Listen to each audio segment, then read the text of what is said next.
चलिए आगे बढ़ते। उत्तर प्रदेश लोक सेवा आयोग के बाहर सैकड़ों की संख्या में इकट्ठा हुए छात्र छात्राओं ने प्रदर्शन कर सरकार से एक दिन में पीसीएस, आरओ और एआरओ परीक्षा कराने की मांग की थी, जिसके बाद पुलिस की ओर से कार्रवाई की गई और सभी राजनीतिक दलों ने विरोध करते हुए घोर इसकी निंदा की है। वहीं आम आदमी पार्टी के मुख्य प्रवक्ता वंशराज दुबे ने जनता टीवी से एक्सक्लूसिव बातचीत की है। यह रिपोर्ट एक बार देख लेते हैं। पीसीएस और आरओ एआरओ की परीक्षा एक दिन में कराने की मांग को लेकर के सैकड़ों की संख्या में छात्र और छात्राएं प्रदर्शन कर रही हैं। और जिस तरीके से कल प्रयागराज में उन्होंने उत्तर प्रदेश लोक सेवा आयोग के बाहर प्रदर्शन किया और अपनी मांगों को लेकर के वहां पर जब प्रदर्शन कर रहे थे तो उन पर लाठियां भांजी गई थी। हालांकि इस मामले के बाद तमाम जो सियासी माहौल है वो गर्म हो चुका है और तमाम विपक्ष के साथ साथ तमाम राजनीतिक दल इस पर कुछ छात्र छात्राओं के पक्ष में तो कुछ विरोध में भी उतरे हैं। हमारे साथ बात करने के लिए जो मुख्य प्रवक्ता हैं वंशराज दुबे, हम उनसे बात करेंगे क्योंकि इस बीच जो सांसद हैं राज्यसभा से वो संजय सिंह, उनका भी ट्वीट आया है और उन्होंने भी छात्र छात्राओं के समर्थन में ट्वीट करते हुए कहा है, मोदी, योगी और अमित शाह को उन्होंने खास तौर से कहा है कि जो राजनीति करते हैं नौजवानों की और जो नारे देते रहते हैं हिंदू मुस्लिम की, तो आखिरकार जिन पे लाठियां भांजी गई हैं, कैसे पता करोगे कि उनमें कितने हिंदू हैं और कितने मुसलमान हैं? साथ साथ जो बटोगे और कटो की राजनीति करते हैं, वो बटोगे कटो की राजनीति में क्या जो नौकरी मांगेगा, जो छात्र छात्राएं नौकरी मांगते हैं, तो क्या उनको पिटोगे? इस तरीके से उन्होंने ट्वीट करते हुए कहा है। हमारे साथ बात करने के लिए आम आदमी पार्टी के जो मुख्य प्रवक्ता है वंशराज दुबे, उनसे बात करेंगे। छात्र जो मांग कर रहे हैं पीसीएस, आरओ और एआरओ, इनकी वो एक दिन में परीक्षा करा जाने की मांग कर रहे हैं और कल प्रोटेस्ट भी किया गया था। क्या कहेंगे आप, क्योंकि उन पर जिस तरीके से लाठियां बरसाई गई उसका सभी राजनीतिक दल विरोध भी कर रहे हैं, खासतौर से विपक्ष के सभी राजनीतिक दल विरोध इसका कर रहे हैं। देखिए, ये बहुत दुर्भाग्यपूर्ण है कि सरकार जो पिछले लगभग 10 सालों से भारतीय जनता पार्टी की डबल इंजन की सरकार है, एक तरफ आप नारा देते हैं पूरे हिंदुस्तान की तरफ कि 1 नेशन 1 इलेक्शन की आप दावा करते हैं कि पूरे देश में एक चुनाव होना चाहिए, एक साथ चुनाव होना चाहिए।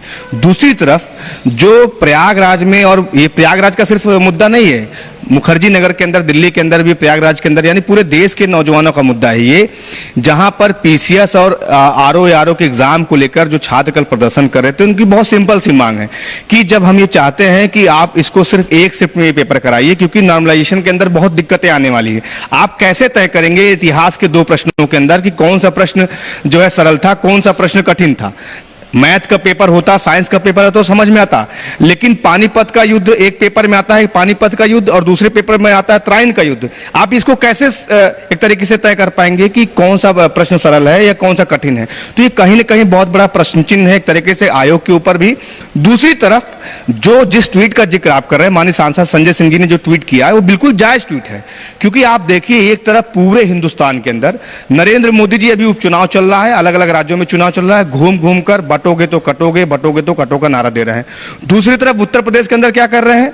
उत्तर प्रदेश के अंदर ये स्पष्ट मैसेज है सरकार की तरफ से कि अगर रोजगार के लिए, शिक्षा के लिए, नौकरी के लिए जुटोगे तो उत्तर प्रदेश की यूपी पुलिस से पिटोगे। ये बहुत स्पष्ट मैसेज है और कल आपने देखा। लेकिन मैं सलाम करता हूं आपके चैनल के माध्यम से उन हजारों हजार की संख्या में जो नौजवान कल इकट्ठा हुए सड़कों पर, जिन्होंने एक तरीके से सरकार को घेरने का काम किया, आयोग को घेरने का काम किया। और ये बेहद दुर्भाग्यपूर्ण है कि इन नौजवानों ने योगी आदित्यनाथ को दोबारा अपने कंधे पर बिठा के सत्ता में पहुंचाया। ये नौजवान जिन्होंने भारतीय जनता पार्टी के लिए वोट मांगा, आज वही नौजवान दर दर की ठोकरें खाने को मजबूर है। जिस तरीके से लाठियां चली हैं कल, जिस तरीके से बहनों के ऊपर, बेटियों के ऊपर जिस तरीके से लाठियां चली है, उनको घसीटा गया, ये बेहद दुर्भाग्यपूर्ण है। मुझे लगता है जो नौजवानों की मांग है कि उनकी परीक्षाएं एक शिफ्ट में कराई जाए। और आप देखिए ये एक बहुत बड़ा एक तरीके से प्रचलन हो गया उत्तर प्रदेश के अंदर, क्योंकि नई वैकेंसियां आ नहीं रही हैं। आपको पता हो ये पेपर एक आरओ एआरओ का पेपर फरवरी में हुआ था, एक डेट आई थी, वो टल गया, और फिर ये पीसीएस का पेपर मार्च में था। अब टल के ये कहा गया था सरकार की तरफ से कि 6 महीने के अंदर हम ये पेपर करा लेंगे, लेकिन आप सोचिए लगभग साल बीतने को है अभी तक। आज फिर एक खबर आ रही है कि इसको फिर से टाल दिया गया है। यानी जो छात्रों की मांग है सरकार उस पर नहीं सोच रही है।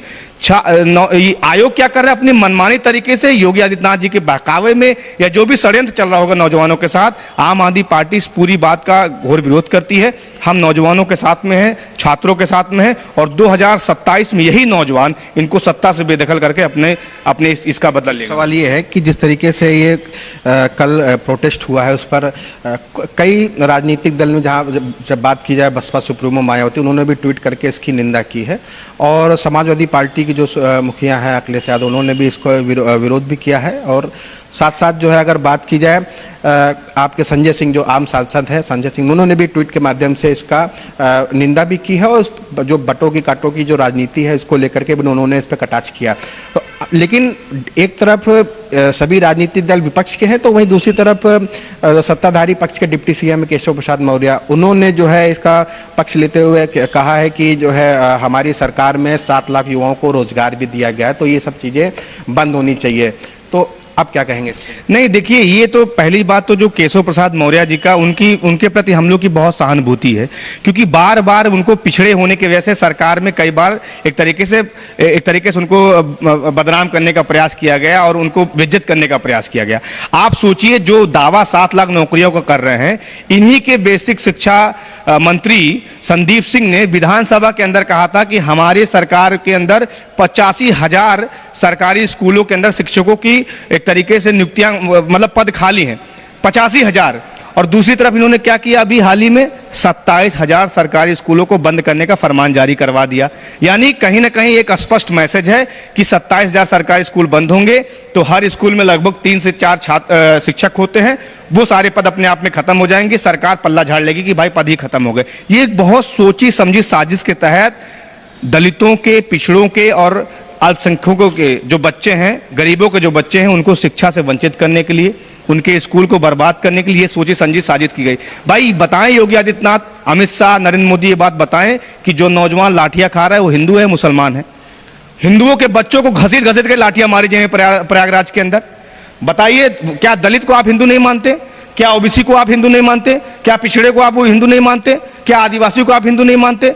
तो कहने का मतलब है कि भारतीय जनता पार्टी जो धर्म के नाम पे राजनीति करती है, जाति के नाम पे राजनीति करती है, एक अवधेश पासी ने इनको अयोध्या का क्या हरा दिया, भारतीय जनता पार्टी बौखलाए घूम रही है। तो जनता है इस बात को समझ चुकी है, इसलिए जनता ने कहा है, न बटेंगे, न बटिए, न कटिए।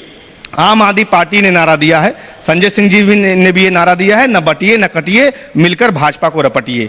हम लोग की अवधि में ये कहा जाता है रपटने का मतलब खदेड़िए। तो ये बहुत स्पष्ट मैसेज है और जनता वही कर रही है। देखिए, नौजवान जिस तरफ चलता है तो फिर वो सत्ता रुकने वाली नहीं होती। भारतीय जनता पार्टी जिसने नौजवानों को बेवकूफ़ बनाकर, उत्तर प्रदेश की जनता को बेवकूफ़ बनाकर सत्ता में दोबारा आई है, यही नौजवान, यही उत्तर प्रदेश की जनता इनको 27 में इनका बोरिया बिस्तर बांधने का काम करेगी।